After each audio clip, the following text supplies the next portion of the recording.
But you went from the previous iteration of fitness for you was functional. Functional fitness for time. Yep. Right? Like I'm going to this CrossFit thing. And again, it was also at I thought I was the next Rich Froning. Yeah, bro. it's also at the peak of its popularity, right? Everyone's always like, was CrossFit South End a great business? And I'll be like, it was, but I had the best IP in the world. I had CrossFit and the name South End, which if you live in Charlotte is the most the hottest district and borough in Charlotte. So it's like you had that wave perfectly with the CrossFit craze, and I draw a lot of parallels to like I had that craft beer wave as well when I opened my bars. So. And was in South End. And, it was timing's everything. Yeah, it truly is. But you went from functional fitness, and then when you refound and you researched it, I remember one of the first. I don't know, it had been one of the first times you turned that camera on and you were talking about working out and you were doing like what you do now, and it was like Dave it looked powerlifting-ish at that point, and then it turned like a little bodybuilding-ish. Talk to me, like, why was that your jump to was. After that, now I've seen a lot of CrossFitters, like the rise of I truly believe bodybuilding is coming back in full go. Yeah. I think it's going to come back in a slightly different realm. I'm not saying the sport of bodybuilding. I'm talking from the training style. I think bodybuilding was just the only thing everybody did. Go to the gym, machines, cardio at the end. That's it. Vanity lifts.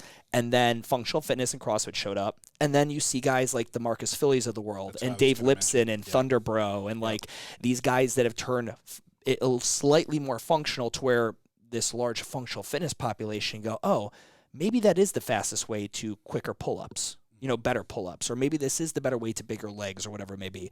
Why was what you do now, bodybuilding, more powerlifting style, why was that your go-to after your hiatus? Yeah, great question. And for me, when I did CrossFit, I was miserable anytime there was something gymnasty or cardio or anything. And I made myself do it, obviously, because I needed to do it. But this period of my life was about what makes me happy, all right? What makes me happy is lifting fucking weights. Like, I just love lifting weights.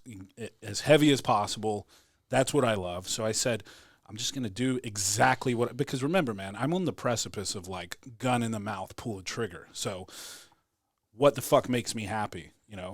Powerlifting, bodybuilding, going in the there. The clink of iron on the bar. All of that stuff. Like, that's what I love it so much. Like, I feel like I'm getting a chubby right now just talking about it, dude. And it's like, I wasn't going to impose any restrictions on my hedonism, right? To like, this is what I want to fucking do right now. And so that's what I love. I love getting a pump. I love lifting heavy weights. I love looking the way I look in the mirror. And like, it's okay to say that. And that's been a big part of my messaging too, is like, dude, if you are at heart a fucking meathead and you like to lift weights and you want to look a certain way, do that and be proud of it. And don't let motherfuckers fit shame you for having muscles or having abs, or like, it's okay, especially in an age when we're glorifying fucking obesity on the front of magazines,